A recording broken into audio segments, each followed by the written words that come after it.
So I made a Twitter post saying, if you want me to maybe, no guarantees, try to draw you in a YouTube video, post a pic of your face right here, and maybe I will. So a bunch of people, like 100 or 2 people, posted their faces, and here we are in this video drawing 100 of them. Maybe 101. I'm not good at counting that high. But here is where it got a little difficult. I said, I'll draw you. What I didn't say, and what I probably should have explained, was I didn't say, I'll destroy you. Because a lot of these people, it really looks like I might have dragged their face across the pavement. A lot of them didn't turn out well. A couple of them turned out maybe okay. Also another point of, or I felt a little bit injured in the process of making this video. It was just a little frustration. Let me vent for a second here. Was I drew all these pictures, right? People submitted them for a few days, and then eventually I was like, okay, that's enough submitting. I mean, you could still go submit your picture uselessly if you want to. I love seeing all of your beautiful faces. Everyone. I was taken aback. Every single one of you was precious, wonderful, gorgeous, just amazing, wonderful, beautiful people. I love all of you. But look, I drew a bunch of pictures, and I should have saved everyone's picture then, because my plan for this video was to draw the picture here and have, the picture drawing there on the right side of the video there. And then the plan was to have the picture that was submitted there on the left side of the video. But it didn't work out, because a couple days later, I was editing the video and I went to copy everyone's picture over, and people's pictures disappear. I don't know if they deleted it after a while, or I was just really bad at navigating Twitter's long Twitter. It's very hard to navigate very long Twitter threads. It's slow and glitchy, whether on your phone or the computer. Twitter is it's amazing how difficult it is to use such a popular platform. And they'll change it again every couple of years. They revamp everything, and we're back to our knees begging them to switch it back to how it was. And then they'll change it again, and we'll beg them to switch it back to how. And this works for everything, Twitter, Instagram, Facebook, Netflix, whatever. Can you imagine what it would be like if they changed the way something like the roads worked as often as they changed the way the Netflix layout looks?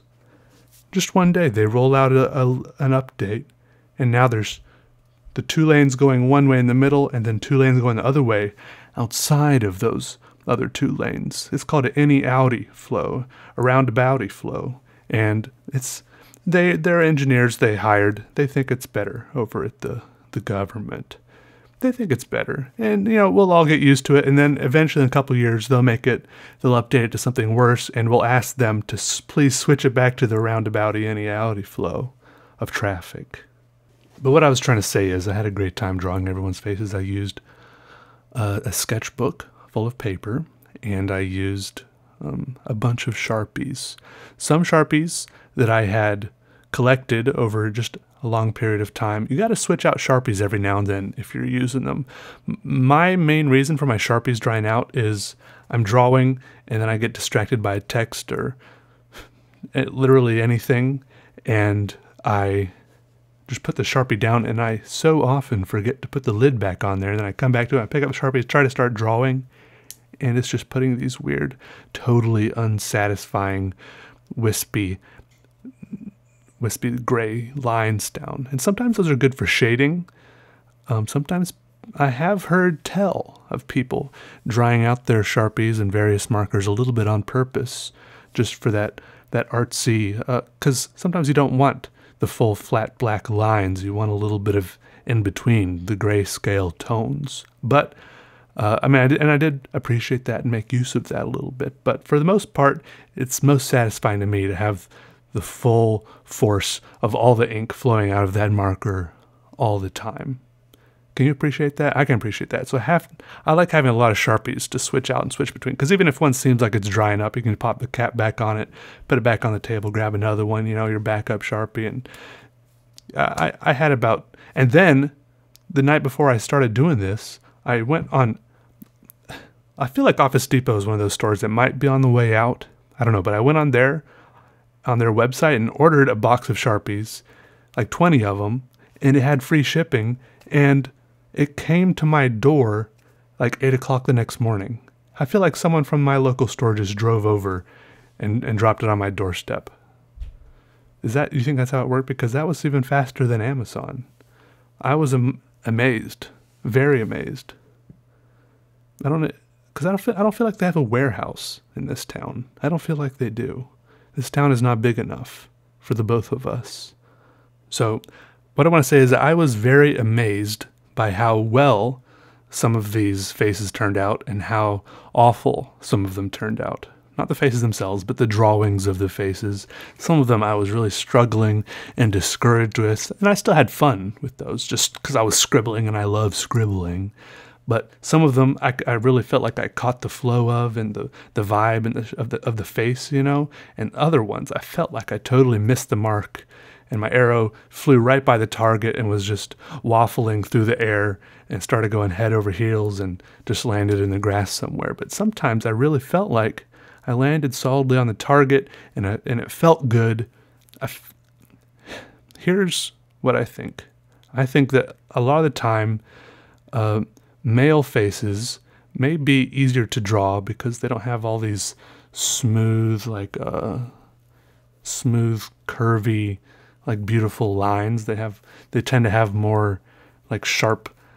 I'm better at drawing these like more rugged edges and stuff, that it's easier to improvise those and do them without them looking instantly wrong. I feel like a female face, you know, that they just got like a couple curves that you've got to get right, you know, with like the side of their face and their eyebrow and a little touch on the nose. And if you get any of those a little bit wrong, it's like the whole thing is off. But like a male face, if they're sorry about that. That was my phone. That was not your phone.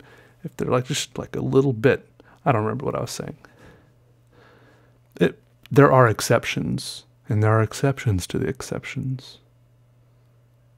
Yeah? You guys agree? Anyways. I like saying anyways. Even though some people think I should be anyway. I do now want to do a big... I used to draw with Sharpies a lot. Back 10 years ago, Sharpies, that was as good as it got, right? That's just a good, solid marker. And I think I want to go back. I want to do another Sharpie drawing, maybe on a bigger piece of paper. They're just satisfying to use. They make a good feel. They feel good on the paper. They sound good on the paper. They smell okay. And it's just going... There's nothing wrong with a good Sharpie. They bleed through a lot. Don't like that as much. So you just got to watch out what's on the other side. For this, I did have a scrap piece of paper behind the page I was drawing on the whole time. And I kept on switching it back behind the next one the whole time as I flipped through. But... I think it went well. I had a good time. I did a lot of terrible things to a lot of wonderful people here in these drawings. A lot of just beautiful people. I made them look totally appalling and just despicable. And then I think I might have done some people some favors, though. So you're welcome. So you're welcome, and I'm sorry. And thanks for watching. Huh? What do you guys say? Okay. Goodbye. Goodbye.